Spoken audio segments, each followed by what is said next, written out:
What's up guys? Welcome back sa aking YouTube channel. Kung bago ka dito sa aking channel guys at gusto mong malaman yung mga value ng mga coins, subscribe lang kayo guys. Tapos click nyo na rin yung notification bell para updated kayo para sa mga videos na i-upload ko. Ngayon guys, pag-usapan natin itong 50 centavos na 1964. So marahil sa inyo guys, may mga nakakapanood nito ng mga ibang content na binibili daw na to ng mahal. Pero ang totoo niyan guys, isa itong common coin which is merong 25 million na mintage. So, ayan pa yung ibang technical specification guys. Wala rin siyang halong silver or gold, no? Kaya, wag po tayong basta-basta maniniwala na itong bariyang ito ay mahal po. So, yun nga, gaya ng sabi ko guys sa mga ibang videos ko, yung mga coins na merong value or added value is yung mga coins na low mintage. Tapos, merong precious metal, merong silver or gold. Tapos, yung ibang mga commemorative coins guys na silver at mga iba pang rare po na mga coins. No? Pero ito pong 1964 na 50 centavos ay isa sa pinaka-common na centavos.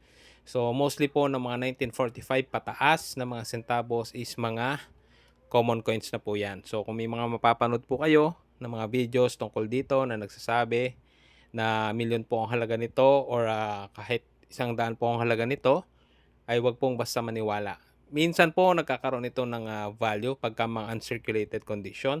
Pero yung value po niya is hindi rin naman po ganoon kataas. And mostly po binebenta ito ng maramihan pagka mga uncirculated po. So, ingat po kayo sa mga napapanood nyo guys. Gaya ng nasabi ko, nasa 25 milyong piraso po ito. Napakarami po ito. Ngayon, itong basehan po dito sa baba is base lang po ito sa numista. So, mostly naman po dito sa atin kasi hindi rin naman nasusunod itong mga condition na to tapos yung mga certain prices. So gaya ng nasabi ko, hindi naman lahat po or marami po yung bumibili nito sa atin. Mostly po pagka mga circulated na po, minsan isinasama na lang po ito sa mga per kilo, no? Tapos yung mga iba pong magaganda, minsan nilalagay po ito sa mga blister pack para po meron siyang presentation at the same time magkaroon siya ng added value pagka ganun pong naka blister pack and naka-collect po sila or packaging as series po ng mga barya. So, itong mga ganito po, kung meron lang kayong mga circulated, o kahit uncirculated guys, tapos mga ilang piraso lang, medyo mahirapan po kayong ibenta, no? Yung iba rin po pala, mga bumibili nito, is nilalagay po nila dito sa mga naka-frame po.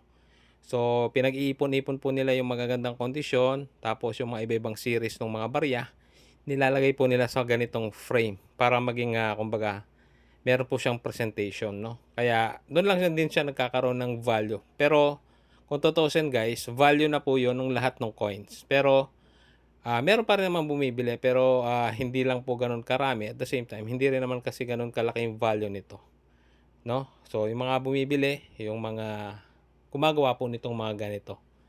And mostly mga uncirculated po yung kanilang hinahanap. So, yun lang guys. Sana meron kayong natutunan regarding this coin. And para hindi na rin kayo basta maloko po ng mga ibang content na nagsasabing mahal daw po itong barya na to. So, at least ngayon guys, meron na kayong alam regarding this coin. So, yun lang guys. Patuloy po kayong manood, mag-subscribe, mag-share po nitong mga videos natin para at least mabawasan po natin yung mga naloloko regarding dun sa mga fake information regarding coin. So, yun lang po guys. Maraming salamat sa panonood.